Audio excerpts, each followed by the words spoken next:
Halo, selamat pagi Wilujeng Enjing. Saatnya Anda menyimak berita Bandung bersama saya Rusdi Maulana. Berikut 3 berita utama pagi ini. Wilayah rawan karena alih fungsi lahan, pemerintah Kabupaten Bandung akan merelokasi warga terdampak longsor di Pengalengan. Harga minyak goreng mahal, ribuan warga serbu operasi pasar di Parongpong, Bandung Barat, dan Kota Sukabumi. Ahli kegempaan Badan Meteorologi dan Geofisika dan Laboratorium Geodesi Institut Teknologi Bandung ingatkan potensi gempa besar megatrust yang mengancam Pulau Jawa.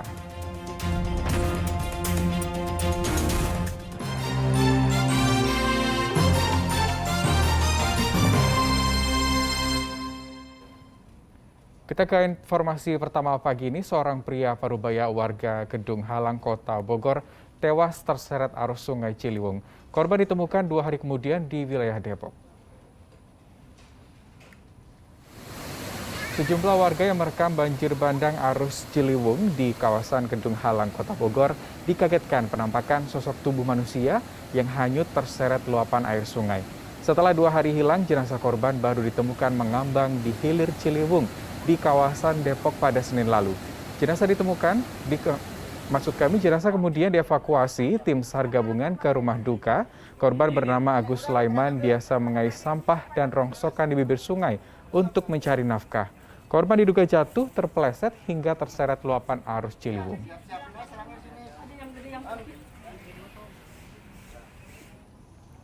Kita ke informasi lain, pemerintah Kabupaten Bandung akan segera merelokasi warga korban longsor di Pengalengan.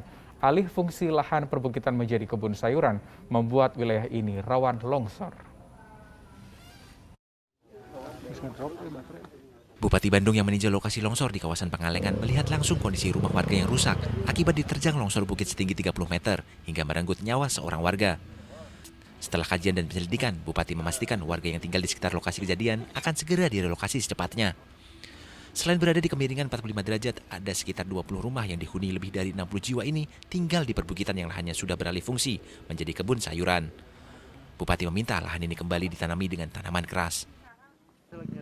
Sebenarnya kita udah melarang, tapi karena petani ini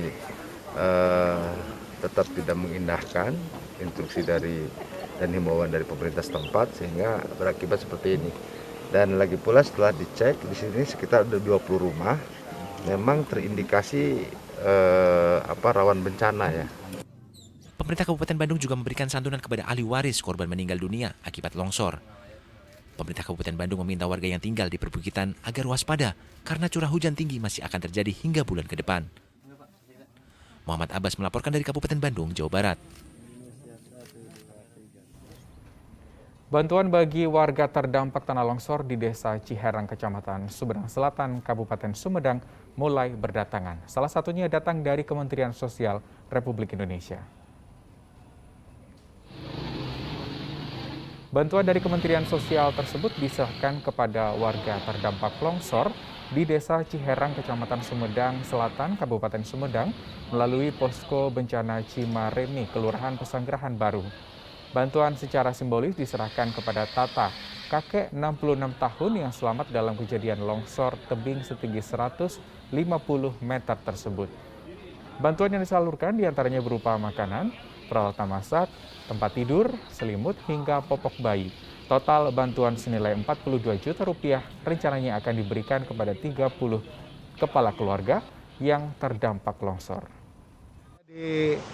Ditugaskan oleh Ibu Menteri, baru pulang dari Papua tadi malam, tapi karena Ibu Menteri sangat perhatian sekali terhadap masyarakat, saya ditugaskan ke sini. Dan tadi saya sudah meninjau langsung ke lokasi, termasuk juga ada beberapa korban terdampak. Dan alhamdulillah sekali lagi karena ada sungai di sini, jadi menurut laporan dari Pak Kepala Dinas maupun juga dari Tagana di sini tidak ada korban yang cukup serius ya. Dan kami tadi sudah menyalurkan beberapa bantuan, totalnya 42 juta untuk 30 kepala keluarga. Seorang perempuan jadi korban penjamretan di kawasan Jalan Dipati Ukur, Kota Bandung. Pelaku merampas telepon seluler milik korban. Seorang perempuan yang sedang berjalan di kawasan Jalan Dipati Ukur, Kota Bandung Sabtu dini hari dijamret oleh dua orang lelaki saat korban sedang lengah. Kedua lelaki tersebut kemudian melarikan diri ke arah Dago setelah berhasil mendapatkan ponsel korban. Saat dikejar oleh warga, para pelaku melawan dan mengeluarkan golok mengancam warga.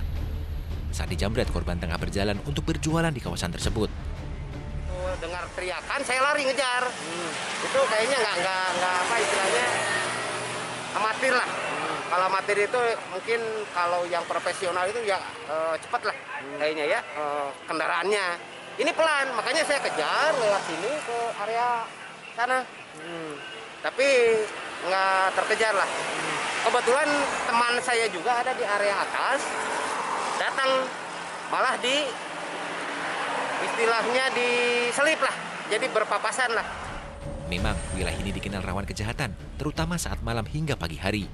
Ditambah penerangan jalan yang minim. Muhammad Rizal melaporkan dari Kota Bandung, Jawa Barat.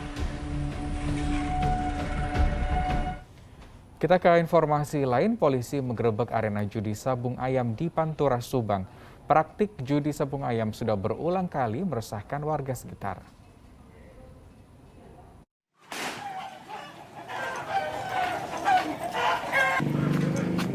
Sejumlah warga yang tengah asik berjudi di Desa Cibres, Kecamatan Patok Besi, Kabupaten Subang, lari kocar-kacir berupaya meloloskan diri dari sergapan polisi ke areal persawahan di dekat lokasi judi sabung ayam.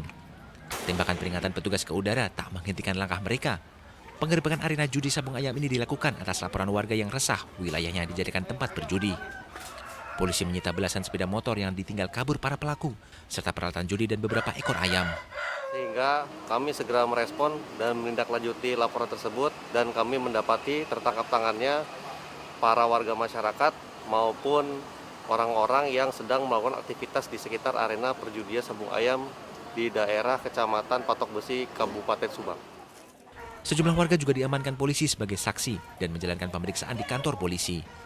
Petugas masih menyelidiki dalang dari perjudian sabung ayam di lokasi ini karena selalu kembali beroperasi meski telah beberapa kali dibubarkan. Zainal Arifin melaporkan dari Kabupaten Subang, Jawa Barat. Tempat hiburan malam di Jalan Pajajaran Kota Bogor Senin lalu disegel aparat Satpol PP karena menjual minuman keras di atas kadar yang ditentukan. Minuman keras memicu keributan antar pengunjung tempat hiburan malam. Wali Kota Bogor bersama aparat Satpol PP mendapati ratusan botol minuman keras berkadar alkohol di atas 5% di sebuah tempat hiburan malam di Jalan Pajajaran Kota Bogor Senin lalu. Padahal tempat tersebut tidak memiliki izin penjualan minuman keras dari pemerintah. Akibatnya minuman keras yang ada disita oleh petugas. Petugas Satpol PP kemudian menyegel tempat hiburan ini yang melanggar batas waktu operasional dan keributan antar pengunjung yang mabuk. Penutupan tempat hiburan malam tanpa batas waktu yang ditentukan ini dilakukan hingga pengelola memperbaiki sejumlah pelanggaran aturan yang telah terjadi. Unit Perlindungan Perempuan dan Anak Polres Ciamis telah memeriksa sejumlah saksi dalam kasus perpeloncoan peserta pramuka yang mengakibatkan 3 orang siswa SMA Negeri 1 Ciamis sempat dirawat di rumah sakit. Pernyataan tersebut disampaikan Polres Ciamis setelah melakukan pemeriksaan terhadap 6 saksi, yaitu 2 orang korban, pembina pramuka, serta orang tua korban. Dalam kasus ini untuk sementara ada 18 siswa kelas 10 SMA Negeri 1 Ciamis yang menjadi korban perpeloncoan saat kegiatan pramuka. Polisi juga telah menyita sebuah tape dari sebuah rumah kosong yang dijadikan tempat perpeloncoan. Tape ini digunakan untuk meredam suara jeritan dari siswa saat perpeloncoan berlangsung. Tercatat ada 8 alumni yang terlibat kekerasan, namun mereka belum ditetapkan menjadi tersangka.